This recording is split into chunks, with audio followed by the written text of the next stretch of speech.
우리 기독교 신앙은 처음부터 마라나타 신앙입니다. 주님 속히 오시옵소서. 이것이 초대교회 신앙의 핵심입니다. 그래서 신약 성경 27권 중에서 가장 먼저 쓰인 데살로니가 전서에 보면 바울은 주님이 도둑처럼 아무도 모르게 오실 것이지만 우리 믿는 자들은 깨어 있으면 어느 때쯤 오실지는 알 수 있다라고 말씀하고 있죠. 또 신약 성경에서 제일 나중에 쓰인 요한계시록에 기록된 예수님의 마지막 말씀, 예수님이 요한 사도에게 주셨던 그 마지막 말씀은 바로 이 말씀입니다. 요한계시록 22장 20절에 보면 이 모든 계시를 증언하신 분이 이렇게 말씀하셨습니다. 예수님이라는 뜻이죠. 그렇다, 내가 곧 가겠다. 내가 곧 가겠다. 그랬더니 요한 사도가 아멘 오시옵소서. 주 예수님, 마라나타. 주님의 오심을 이제 간구하는 기도로 신약 성경이 맞춰졌습니다. 지금 코로나 팬데믹으로 전 세계가 통제 사회로 가고 있는데 많은 사람들이 안전을 이유로 자신의 자유를 포기하고 정부의 통제를 받아들이고 있습니다. 참으로 정말 혼란한 시대입니다. 우리의 자유가, 특별히 미국에서 이렇게 자유가 억압받게 될 줄은 아무도 상상을 못했죠. 많은 사람들이 정말 냄비 속의 개구리처럼 그냥 가만히 있습니다. 물이 서서히 데워지고 있는데, 뜨거워지고 있는데 그것을 깨닫지 못합니다.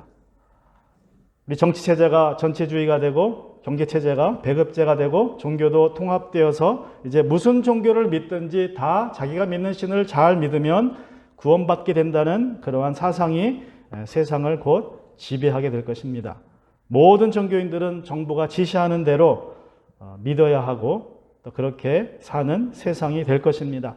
자, 이때에 그러한 때가 정말 우리 앞에 다가오기 전에 우리는 우리의 신앙을 점검해 봐야 합니다. 확실하게 우리의 신앙이 마라나타 신앙임을 우리가 점검해 보고 이제 그렇게 하고자 마태복음 24장을 같이 나누고 있습니다. 그래서 오늘 이제 네 번째 시간으로 종말 신앙이라는 제목으로 나누면, 자, 지난주에 두 가지 징조를 나누었고 이제 오늘 세 번째, 네 번째 징조를 나눕니다. 7절에서 예수님 말씀하시기를 민족이 민족을 거슬러 일어나고 나라가 나라를 거슬러 일어날 것이며 여기저기서 기근과 지진이 있을 것이다. 자, 기근이 바로 세 번째 예수님이 말씀하신 종말의 징조입니다.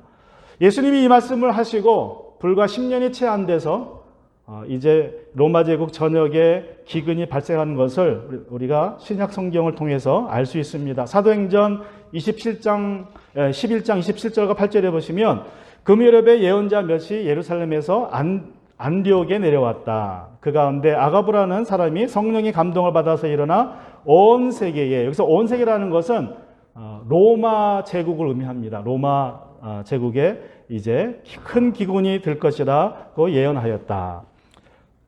바로 그 기근이 글라우디오 황제 때에 들었다. 이 글라우디오 황제 때에 심한 기근이 있었습니다. 글라우디오 황제가 통치하는 주 41년부터 54년 사이에 이 예언이 성취되어서 글라우디오 황제가 통치하는 기간 도중에 5년째에 이집트에서, 또 8년째에는 그리스에서, 9년과 11년 사이에는 로마에 큰 기근이 들었습니다. 그래서 그 당시에 살았던 수에토니우스라는 역사학자가 있습니다. 로마 역사가가 말하기를, 이 사람이 글라디오 생이라는 책을 썼는데 거기에 이렇게 기록을 했습니다. 음식이 부족했다. 몇 년에 걸쳐 일어난 저조한 추수의 결과였다. 그래서 이 역사의 기록에 남을 정도로 당시에 큰 기근이 있었습니다. 이 기근이 유대 땅에도 일어났습니다. 그래서 바울이 안디옥 교회와 소아시아의 여러 교회를 다니면서 예루살렘 교회를 돕기 위하여 사랑의 헌금을 모금한 것을 우리가 압니다. 바울과 바나바가 안디옥 교회에서 예루살렘까지 이제 사랑의 헌금을 가지고 전달했습니다. 그것이 바로 사도행전 15장에 나오는 기록이고 우리가 살펴보았던 갈라디아서 2장 1절부터 10절에 나오는 내용입니다. 여러분, 우리는 지금 기근을 겪진 않습니다. 우리는 배고프지 않습니다. 여기 6.25를 경험하신 분들은 굶주림이 무엇인지를 아시죠? 그죠? 근데 저는 저 세대만 해도 6.25 끝나고 태어난 세대들은 이제 굶주림이 무엇인지 잘 몰라요. 그 맛을 잘 몰라요. 굶는다는 그 고통이 어떤 고통인지. 제가 어렸을 때만 해도 그저 굶주림이라는 것은 무엇이냐면 그냥 일주일에 한두 번 수제비 먹는 거, 쌀밥 대신에.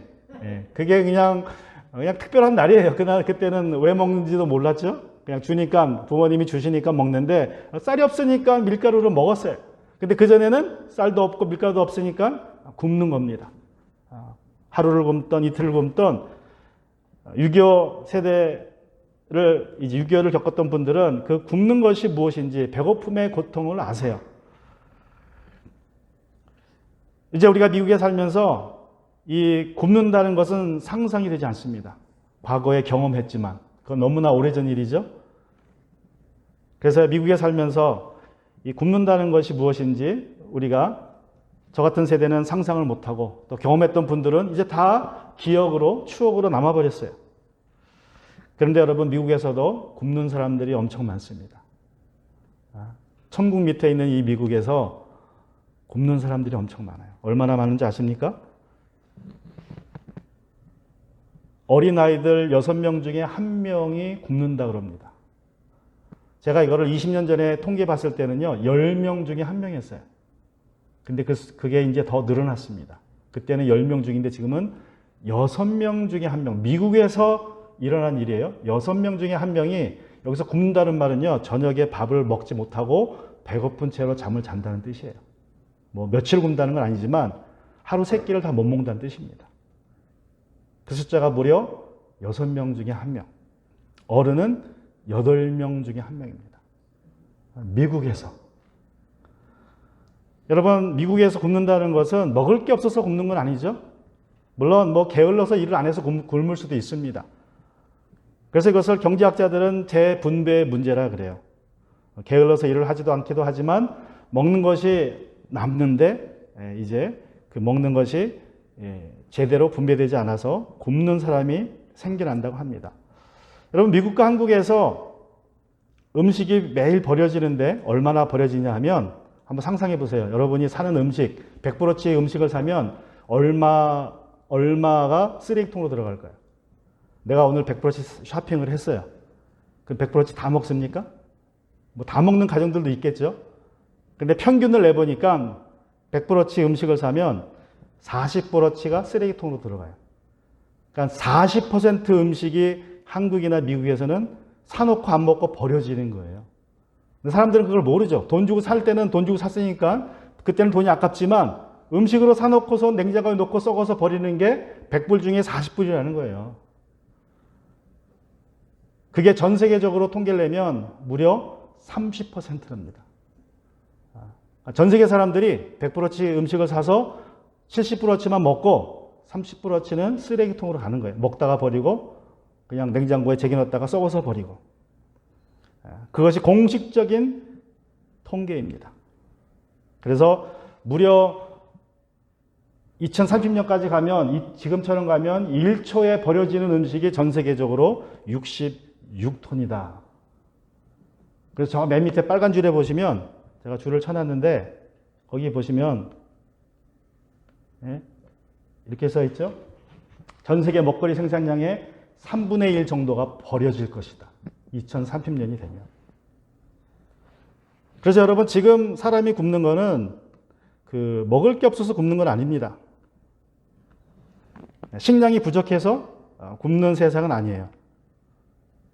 단지 이 음식이 남아 도는데 분배가 제대로 되지 않고 일을 하지 않는 것이 문제입니다. 그래서 한국이나 미국이나 40%의 음식이 버려지고 있지만 아직도 아프리카에서는 굶는 아이들이 많습니다. 사람들이 너무나 많아요.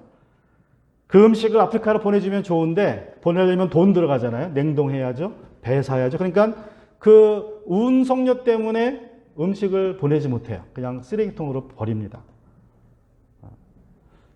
또 많은 사람들이 별로 관심이 없습니다. 누가 굶는지, 뭐 미국에서 8명 중에 1명이 굶고 있다고 그러고 아이들은 6명 중에 1명이 굶고 있다고 하지만 그냥 별로 관심이 없어요. 일단 내가 배가 부르니까. 그리고 눈에 보이지도 않아요. 사실 한 끼 굶어서는 저 사람이 굶고 있는지 모르잖아요. 며칠을 굶어야 그게 얼굴이 나타나지, 뭐 한 끼 굶어서야 모르니까 잘 몰라요. 그래서 이렇게 재분배의 문제로 음식은 남아 도는데 제대로 분배가 되지 않아서, 일하지 않아서 음식이 부족한 현상이 지금 기근이 벌어지고 있어요. 그래도 미국에서 어린이 중에 6명 중에 1명이 굶고 있는 그러한 상황이라는 것입니다. 그런데 여러분, 이것이 뭐 이 정도 기근 가지고 예수님이 오신다라고 말할 수 없겠죠? 이 정도 가지고는. 여기서 말씀하는 예수님의 기근은 이런 재분배로 인한, 이런 문제로 인한 기근은 아닐 것입니다. 아마도 여기서 말하는 기근은 전 세계적인 기근일 텐데, 그러려면 이것은 어떤 자연재해로 인한, 전 세계적인 자연재해로 인한 기근일 것이라고 우리가 생각해 볼 수 있습니다. 특별히 이 음식의 문제는 기후하고 밀접하게 연관되어 있는데, 최근에 작년과 올해에 중국에서 여러분 뉴스에서 보신 것처럼 상상을 초월한 자연재해들이 일어났습니다. 기록적인 홍수가 있었죠. 몇몇 도시들이 완전히 잠기고, 특별히 지난 2020년 7월 29일에는 여름입니다. 7월 29일이면 여름인데 여름에 눈이 내리는 일이 있었어요. 베이징에서. 상상이 안 되는 일이 벌어진 거예요. 베이징에서 한여름에 눈이 내린 거예요. 7월 29일 날. 네? 네? 중국에서. 정상적인 일이 아니죠. 여름에 눈이 내리는 거는 결코 이건 정상적인 현상이 아닙니다. 그래서 어떤 기변 이상들을 보면 자연 현상이 아닌, 자연적으로 벌어진 현상 같지 않아요. 인공적인 그러한 느낌이 듭니다. 사실 지금 중국이나 여러 나라에서 인공적으로 비를 내릴 수 있는 기술을 가지고 있다고 합니다. 그래서 이게 2018년 기사인데, 너무 자주 하는 중인공 강우, 한반도 강우량에 영향을 미칠까? 중국에서 비가 안 오면요, 미사일을 쏘고 케미컬을 화학물질을 뿌려가지고 비를 오게 만들어요. 그게 지금 중국이 가지고 있는 기술입니다. 그러니까 이제 한국에 영향을 미치는 거죠. 왜냐하면 중국에서 비가 다 내리면 한국에 올 비구름이 안 오니까 이제 걱정을 하는 거예요. 자, 여러분, 중국에서 저 정도 기술을 가지고 있다고 하면 미국은 어떨까요? 미국의 기술은 더 발달됐겠죠? 더 확실하게 비를 내릴 수 있는 기술을 미국은 가지고 있습니다. 한 20여 년 전부터 지구가 따뜻해지고 있다며 과학자들이 떠들어대고 있습니다. 그래서 북극과 남극의 빙하가 녹아서 이제 플로리다도 30년이 지나면 대부분이 물에 잠긴다는 그러한 얘기가 있어요. 한 물이 수면이 상승이 돼가지고 이 플로리다, 멜번도 한 30년 지나면 물에 잠길 거다. 많은 섬들이 물에 잠길 거다. 그러한 예측이 있습니다. 그래서 사람들이 지금 환경 문제로 두려워합니다. 지구가 따뜻해지고 있다. 그러면 우리가 많은 땅을 잃을 것이고 많은 여러 문제들이 생길 것이다. 특별히 땅이 물에 가라앉을 것이다. 그래서 빌 게이츠라는 사람이, 우리가 잘 아는 빌 게이츠가 이런 책을 썼습니다. 기후재앙을 피하는 법. 이 컴퓨터 프로그램 만드는 사람이 기후를 걱정하고 있어요. 근데 이 빌 게이츠가 이런 책만 쓴 게 아니에요. 기후만 걱정하는 것이 아니라 그 엄청난 한때 세계 최고의 갑부였던 이 사람이 엄청난 돈을 과학자들에게 줘서 어떻게 기후를 우리가 조정할 수 있나를 지금 연구하고 있습니다. 그래서 지구가 따뜻해지고 있으니까 지구에 들어오는 태양열을 막고자 저 성층권에, 우주하고 이제 대기권이 이제 사라지는 성층권에다가 저 풍선 같은 걸 띄워가지고요, 케미컬 화학 물질을 뿌려버려요. 지구를 뿌옇게 해서 뜨거워지지 말라고. 저 사탁에도 제가 애들 데리고 우리가 주중에 이제 페인트를 칠했습니다. 물도 새고 해서 탑으로 덮고 흰 페인트를 칠했더니 확실하게 페인트 칠한 곳하고 안 칠한 곳이 20도가 차이 나요. 근데 지금 빌 게이츠가 저 성층권, 우주 거의 가까이 가는 그 하늘에다가 케미컬을 뿌려가지고 태양열을 막겠다는 거예요. 전 세계적으로. 자, 저렇게 해서 기후를 조작하면 어떻게 될까요? 자기들은 계산해서 그렇게 하지만 이 전 세계 기후가 뭔가 하나 삐끗되면 상상을 초월한 일이, 기후변화가 생길 수 있다는 거예요. 우리가 예상치 못한 일이 벌어질 수 있다는 거죠. 그런데 또 흥미롭게도 이 기후변화로 인간이 기후를 가지고 장난치다가 기후변화가 생겨서 가뭄이 들 수도 있는데, 또 흥미롭게도 여러분, 지금 미국에서 가장 많은 농장을 소유한 사람이 누군지 아십니까? 바로 이 사람입니다. 우리가 잘 아는 빌 게이츠. 공식적으로 나온 기사예요. 올해 총과 나온 것 같은데 빌 게이츠가 미국에서 가장 많은 농장을 소유하고 있습니다. 저 사람이 왜 농장을 소유하고 있어요? 컴퓨터 관련 업계 사람이 왜 농장을 소유하고 있을까요? 빌 게이츠라는 사람은 굉장히 여러 분야에 관심이 많습니다. 농장 분야에도 관심이 많고 의료 분야에도 관심이 많은데 특별히 인구 감축에 관심이 많아요. 그래서 빌 게이츠 plan to reduce the world population. 전 세계 인구를 줄이는 계획을 지금 저 사람이 우리가 알지 모르게 진행하고 있는데 그 중에 하나가 바로 기후 문제고 그 중에 하나가 백신입니다. 의료 문제. 그리고 식량 문제. 농장을 사서 걷다가 밀을 짓고 옥수수를 심으면 좋은데 그거 안 심고 뭐 심어요? 아무것도 안 심어요. 그냥 풀만 나게 해요. 말 주는 건초만 생산해. 그럼 뭐가 줍니까? 뭐 식량이 주는 거예요. 그래서 우리가 상상할 수 없는 방법으로 저 사람은 어떻게 하면 인구를 줄일까? 왜냐하면 인구가 바로 탄소를 가장 많이 생산하는 인구가 우리 사람들 때문에 탄소가 많이 나와서 그 탄소가 지구의 온도를 높이고 결국 지구가 망한다. 그래서 인구를 줄이는 게 탄소양을 줄이는 가장 좋은 방법이다라고 생각합니다. 그래서 인구 감축이 저 사람한테는 꿈이에요, 꿈. 그 방법 중에 하나가 백신, 그리고 농산물, 그리고 기후조작.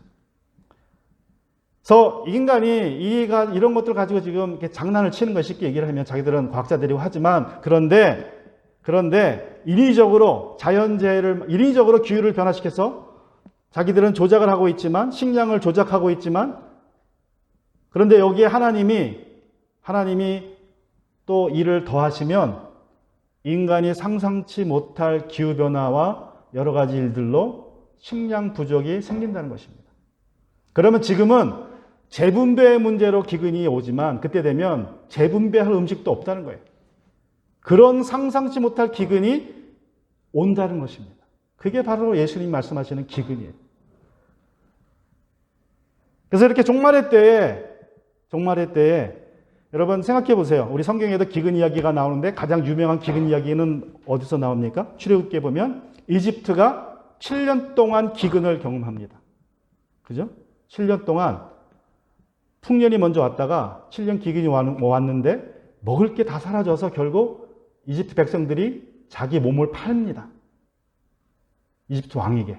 그리고 종이 돼요. 영원히 종이 돼버립니다. 근데 그거보다 더한 기근이 올 수 있다는 거예요. 우리가 감히 상상치 못한 기근이. 그러한 기근이 시작되면 주님의 재림이 멀지 않았음을 우리는 깨닫고 이제 본격적인 대비를 해야 됩니다. 그 대비책 중에 하나가 바로 마태복음 25장에 나오는 비유입니다. 우리가 잘 아는 양과 염소의 비유예요. 여러분 마태복음 24장과 25장은 감람산에서 예수님이 해주신 말씀이에요. 산상수훈입니다. 근데 마태복음 25장에 나오는 양과 염소의 비유는 뭐예요? 그때 예수님이 양과 염소의 비유를 말하면서 하나는 영생으로 하나는 심판으로 간다 그랬죠. 염소는 심판으로, 양은 영생으로. 근데 누가 양이고 누가 염소입니까? 본인들은 몰라요. 하나님은 아세요. 누가 양입니까? 누가 염소입니까? 내가 굶주리고 헐벗을 때 나를 먹여준 사람이 양이라 그러세요.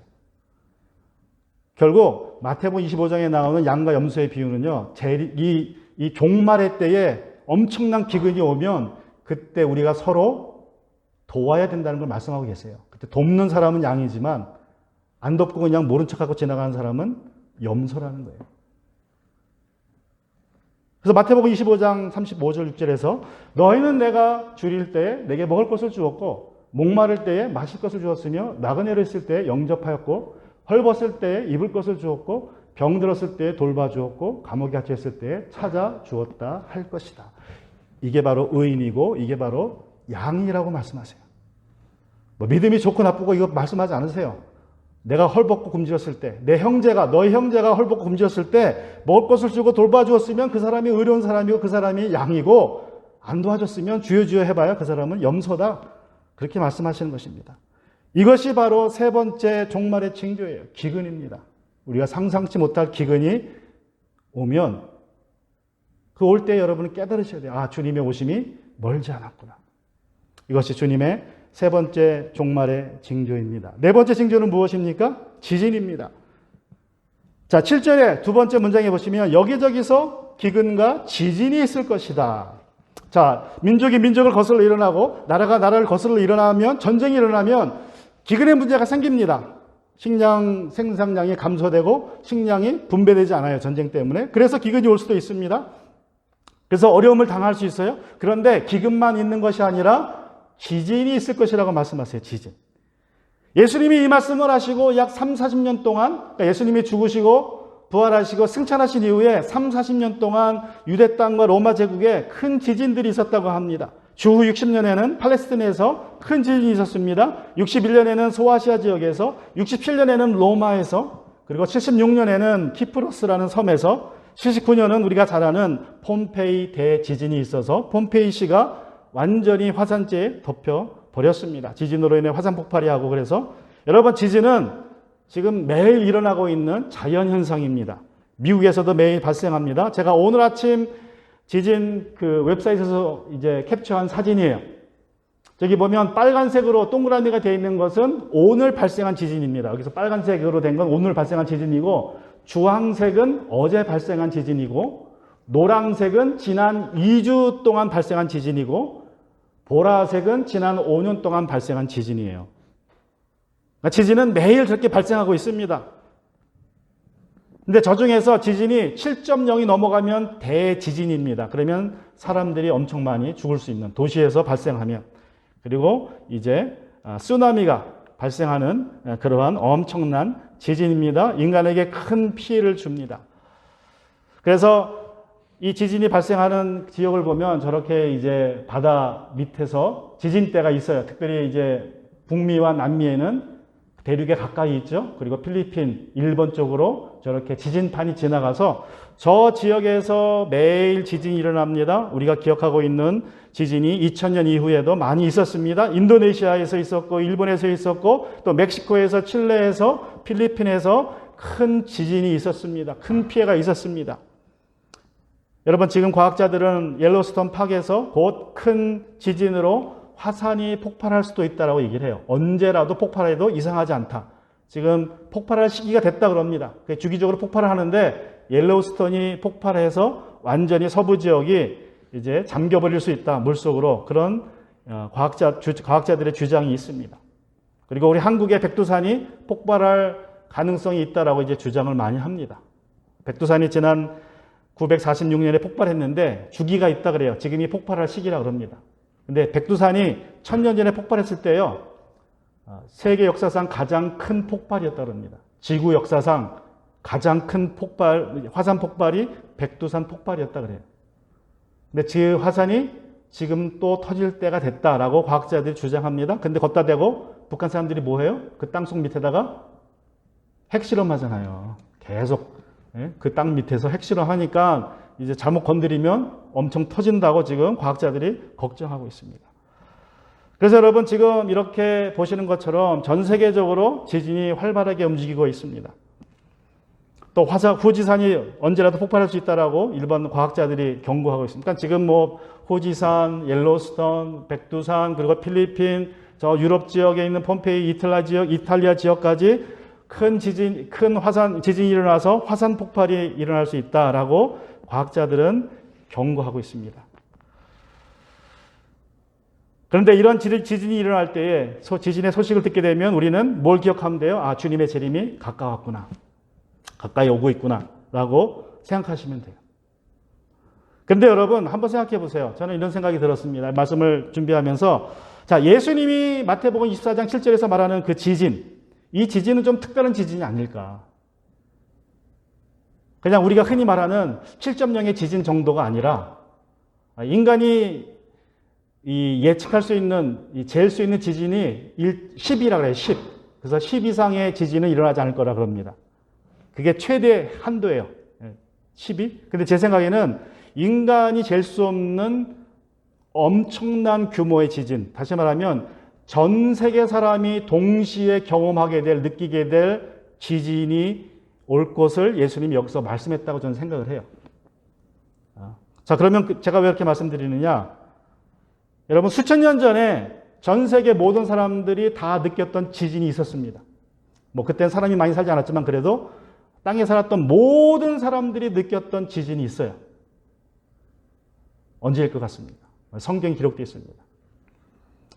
창세기 10장 25절에 보시면 에벨은 두 아들을 낳았는데 한 아들의 이름은 그의 시대에 세상이 나뉘었다고 해서 벨렉이라고 하였다.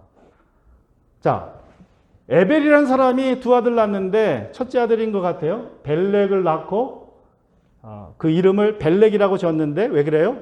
그 시대에 세상이 나뉘었다. 그 무슨 말이에요? 여기서 세상이라는 말은요, 에레츠라는 그 히브리어인데 이 에레츠라는 말이 세상으로 번역이 되기도 하지만 기본적인 뜻은 땅입니다. 땅. 그냥 땅이에요. land, ground, earth. the world가 아니에요. 자, 세상이 나뉘었다는 말은 곧 땅이 나뉘었다는 말이죠. 땅이 나누려면 뭐가 먼저 있어야 됩니까? 땅이 어떻게 나눠져요? 땅이 나눠질 때는 지진이 있다는 소리예요. 지진 때문에 땅이 나눠지는 것입니다. 그래서 세상이 나눠졌다는 말은 땅이 나눠졌다는 말이고 땅이 나눠졌다는 말은 곧 지진으로 세상이 나뉘어졌다. 땅이 나눠졌다는 말은 뭐 여러 가지로 해석이 되지만 짧게 말씀드리면 이 땅이 나눠졌다는 해석을 어떤 사람들은 사람들이 나누어졌다. 사람들이 벽을 싸서 나누어졌다. 그렇게 해석하는 사람들이 있어요. 벽을 싸서 나누어졌다. 그래서 야셀의 책에 보면 이 벨렉이라는 사람이 최초로 울타리를 만들었고 도랑을 팠고 성벽을 세웠다. 그렇게 해석합니다. 그냥 사람이 나누어졌다. 그렇게 해석을 하고 두 번째 해석은 땅이 지각변동으로 나누어졌다. 지진으로 나누어졌다. 세 번째 해석은 바벨탑 사건처럼 이제 사람들이 언어로 나누어졌다. 그렇게 해석을 합니다. 근데 저는 땅이 나누어졌다라는 해석이 정확한 것 같아요. 지진으로 땅이 나누어졌다. 지각변동이 있었다. 그래서 세상이 대륙이 하나였는데 5대양 6대주로 나누어졌다. 여러분 세상이 땅이 하나였다라고 이제 성경이 증거하는 것처럼 과학자들도 똑같이 말합니다. 세상에 5대양 6대주를 모아서 붙여놓으면 저렇게 퍼즐처럼 한 조각이 돼버려요. 그런데 네 가지로 나눌 수 있습니다.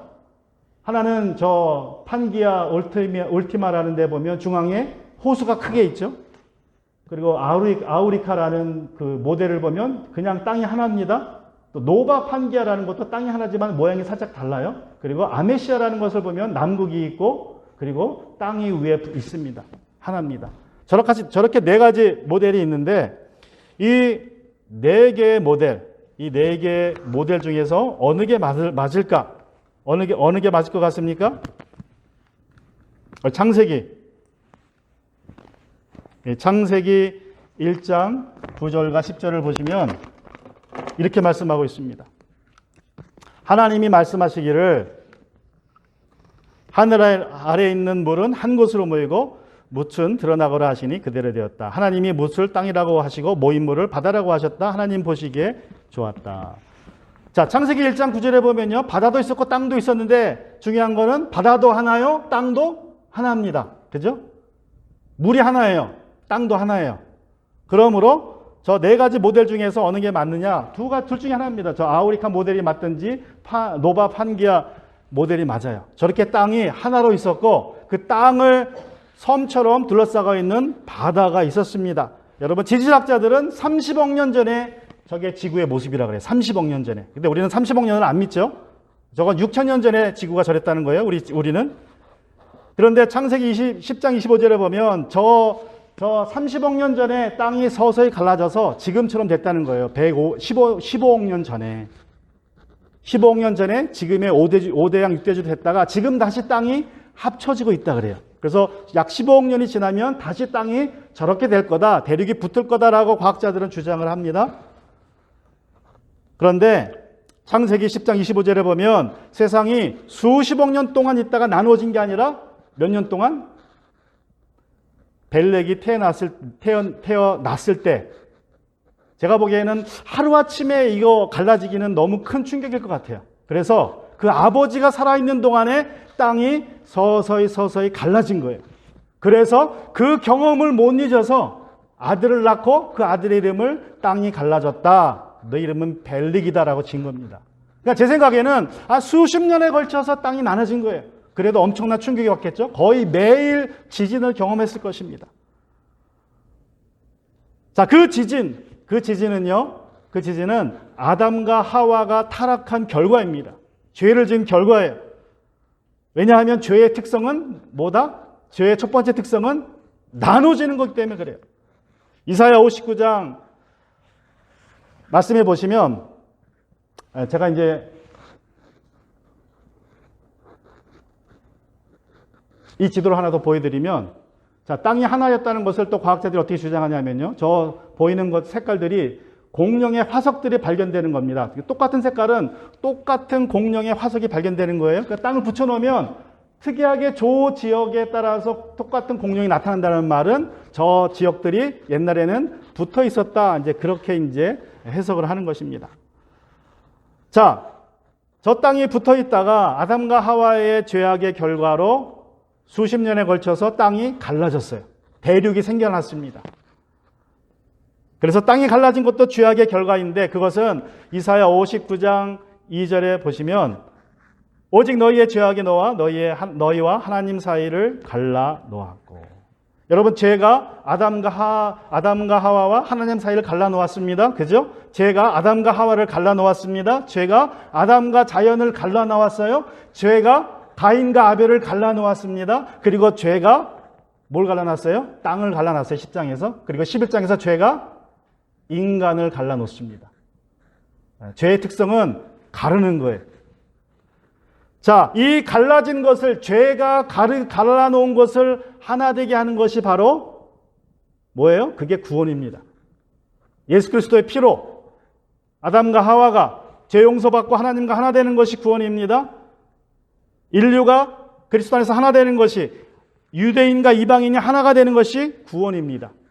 마찬가지로 죄로 갈라졌던 땅이 다시 하나가 됩니다.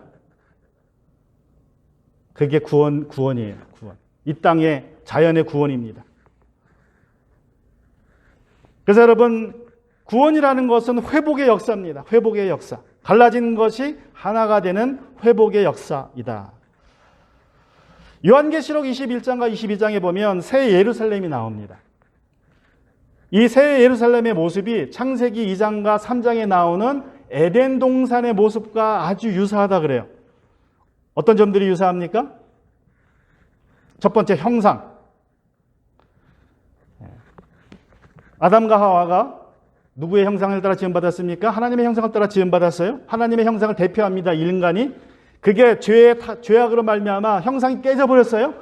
이제 새 예루살렘이 시작되면, 우리가 그 안에 살 때는 모든 인간이 다 하나님의 형상을 나타냅니다. 완전하게 나타내요. 두 번째로, 에덴 동산과 또 새 예루살렘의 공통점은 생명을 담은 그릇. 하나님께서 아담을 지으시고 그 코에 생명을 부어 넣으셔서 아담과 하와는 영을 담는 그릇이 되었습니다. 마찬가지로 새 예루살렘에 사는 모든 하나님의 자녀들이 하나님의 영을 담고 있는 그릇이 됩니다. 또 에덴 동산에 무엇이 있었습니까? 생명나무가 있었죠. 새 예루살렘에도 뭐가 있습니까? 생명나무가 자랍니다. 그것을 따먹고 영원히 사는 거예요.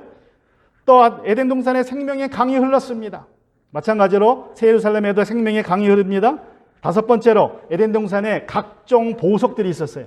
그 보석들이 새 예루살렘에도 나타납니다.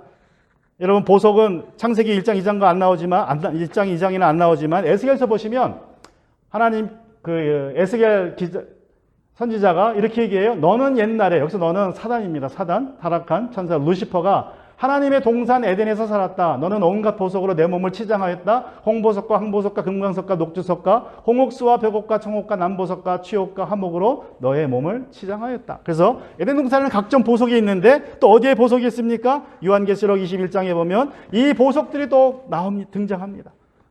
다섯 번째 공통점, 유사점. 여섯 번째는 신부. 하나님께서 아담을 지으시고 그 갈기뼈로 신부를 만드셨어요. 에덴 동산에서 신부는 누구입니까? 우리 성도들입니다. 우리 성도들이 그리스도의 신부로 새 예루살렘에서 살게 됩니다.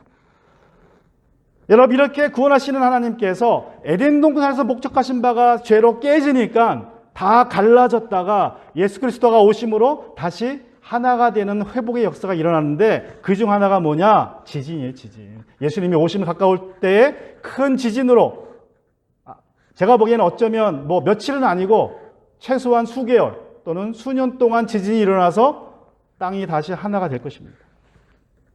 다 대륙이 붙을 거예요. 그러면 온 모든 사람들이 알겠죠. 그죠? 뉴스를 안 봐도 지진을 경험하는 겁니다. 매일 경험하고 또 뉴스에서도 나오겠죠. 대륙이 움직이고 있다. 지금도 대륙은 움직입니다. 하루에 얼마씩? 1년에 2인치씩 움직인다 그래요. 많이 움직이면 1년에 8인치씩 대륙이 지금 움직이고 있습니다. 그렇게 15년이 걸리면 다시 붙어요. 근데 그게 아니라 예수님이 다시 오실 때가 되면 불과 몇 개월 사이에, 몇 년 사이에 대륙이 붙어버려서 엄청난 지진으로 하나 되는 그러한 일들이 벌어진다는 것입니다. 자, 그러한 일이 벌어질 때 우리는 예수님의 재림이 멀지 않았다는 사실을 기억해야 됩니다. 아까 보여드렸던 이 지도 모습이 이런 지도가 아니라 온 세상이 시뻘겋게 되는 그러한 지진이 매일 일어나고 대륙이 움직인다라는 소식을 여러분이 뉴스를 통해서 접하게 된다면 이제 본격적으로 주님의 오심이 가깝구나를 생각하시고 준비하셔야 됩니다. 많은 거짓 그리스도들이 나타나고 전쟁의 소식과 소리가 들리게 되고 우리가 경험해보지 못한 기근과 지진이 있을 때에 여러분은 주님의 재림을 떠올려야 됩니다. 그런데 중요한 것은 예수님이 뭐라고 말씀하십니까? 8절에서 그러나 이 모든 일은 진통의 시작이다 그랬습니다. 이 진통의 끝이 아니라 시작이다. 흥미롭게도 예수님은 이 징조들을 진통의 시작으로 말씀하십니다. 무슨 진통? 산고의 진통입니다. 애 낳는 진통. 임신한 여인이 애 낳는 일에 이 네 가지 징조를 예수님이 비유하고 있습니다. 자, 애가 태어나려면 먼저 진통이 와야 됩니다. 거짓 그리스도들과 전쟁과 기근과 지진의 진통이 와야 됩니다. 여기서 핵심은 예수님이 이러한 징조들을 산고의 진통으로 말씀하셨다는 거예요. 자, 산고의 진통이라는 것은 무엇입니까? 그 끝에는 뭐가 있어요? 산고의 진통이 끝날 때는 언제 끝납니까? 언제 끝나요? 새 생명이 탄생할 때 끝납니다. 산고의 진통은 생명이 탄생하면 끝나요. 그죠? 그게 산고의 진통이에요. 그래서 모든 고통을 잊어먹어요. 애를 낳으면. 그 힘든 것들을 다 잊어먹습니다. 여러분 기억해야 될 것은 예수님을 믿는 사람들, 주님의 재림을 고대하고 기대하는 사람들에게는 지진과 기근과 전쟁의 소문과 소식들이 산고의 진통이지만 예수님을 모르는 사람들에게는 죽음의 고통입니다. 죽음의 소식, 심판의 소식이 시작되는 거예요. 그래서 우리들은 그 징조를 경험할 때에 우리가 할 일은 무엇이냐? 주님이 곧 오신다는 사실을 세상에 증거하는 것이, 복음을 선포하는 것이, 경고의 나팔을 부는 것이 우리의 일입니다. 우리의 사명입니다. 제가 1989년에 미조리로 볼리바라는 아주 작은 마을, 3,000명이 사는 아주 작은 마을로 유학을 왔을 때에 사이렌 소리가 자주 들려요. 근데 이 사이렌 소리는 소방차 소리도 아니고 경찰차 사이렌도 아니에요. 한국에서 자주 듣던 민방위 사이렌 소리였습니다. 이상했어요. 미국에서도 민방위 훈련을 하나? 왜 사이렌이 울리나? 불난데도 없고 소방차도 안 지나가고 아무것도 안 보여요. 궁금하다는 채 나중에 알게 됐는데 그 사이렌 소리가 토네이도가 올 때 경고하는 사이렌이라고 그러더라고요. 토네이도가 이제 생길 것 같으면 그 일기 기상 관측자들이 자기 경험을 따라서 이 어떤 컴퓨터가 아니라 자기 경험에 따라서 눈으로 관측하고 토네이도가 일 것 같다 그러면 이렇게 단추를 눌러요. 그럼 사이렌이 울립니다. 한국의 민방위 사이렌하고 똑같아요. 그래서 그때 알았어요. 이게 토네이도 사인이구나. 근데 어떤 날은 하늘이 맑아요. 그냥 파랗습니다. 구름도 없는데 사이렌이 울려요. 그러면 이상하죠? 토네이도 온다는데 사방을 쳐다봐도 구름 한 점 없어요. 그래서 그렇게 이제 한 몇 개월 지나니까 사이렌이 울려도 울리든 말든 그냥 신경도 안 써요, 아무도. 원래는 사이렌이 울리면 뭐 해야 되는데? 대피해야 되는데 다들 신경 안 씁니다. 저도 거기서 2년 사는 동안 사이렌이 거의 여름에는 자주 울려도 신경 안 썼어요. 근데 지난 12월 10일 날 미국 역사상 가장 오랫동안 땅을 지나갔던 토네이도가 발생했습니다. 여러분 다 보셨듯이 무려 5개 주를 지나갔어요. 토네이도가. 이거는 역사상 가장 긴 그 토네이도 자국이라 그래요. 그 중에 가장 피해를 입은 주가 켄터키 주입니다. 거기를 관통했기 때문에. 저렇게 무려 5개의 주의 긴 거리를 토네이도가 이제 지나가면서 많은 도시들이 완전히 파괴됐습니다. 그래서 한 100여 명이 피해를 봤다 그럽니다.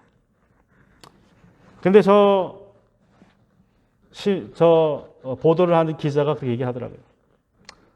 이것은 저 토네이도도 위력이 대단했지만 사람들이 사이렌 소리를 듣고 피하지 않았기 때문이다라고 얘기를 해요. 매일 들으니까. 여름이 되면 여기 중부지방에서는 저 사이렌 소리를 자주 들으니까 뭐 또 오다가 지나가겠지라고 하다가 엄청난 피해를 당했다는 것입니다.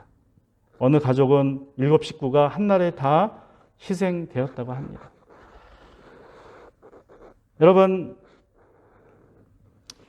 우리가 내는 경고의 소리를 듣든 듣지 않든 그것은 사람들의 책임이에요. 우리는 이러한 징조들을 볼 때마다 주님께서 곧 다시 오십니다라고 경고의 나팔을 불어야 합니다. 그게 종말 신앙입니다. 말로 때로는 해야 되고 때로는 우리의 삶으로 종말의 징조들이 나타나고 있고 예수님의 재림이 멀지 않았다는 것을 우리는 경고해야 됩니다. 사람들이 경고 소리를 듣고 회개하면 그리스도와 거짓 그리스도와 전쟁의 소문과 소리와 기근과 지진은 하나님의 나라에 들어가는 영생에 들어가는 산고의 고통이 되지만 그 경고를 무시하는 사람들에게는 죽음의 심판을 받는 죽음의 고통이 될 것입니다. 여러분 주변에 있는 사람들 중에 누구에게 이 종말의 징조들이 진통의 시작이 됩니까? 아니면 심판의 시작이 됩니까? 여러분이 전하셔야 됩니다. 심판의 시작이라면 진통의 시작으로 영생의 시작으로 바꿀 수 있도록 우리가 경고해야 됩니다. 우리 같이 시간 기도하기 원합니다.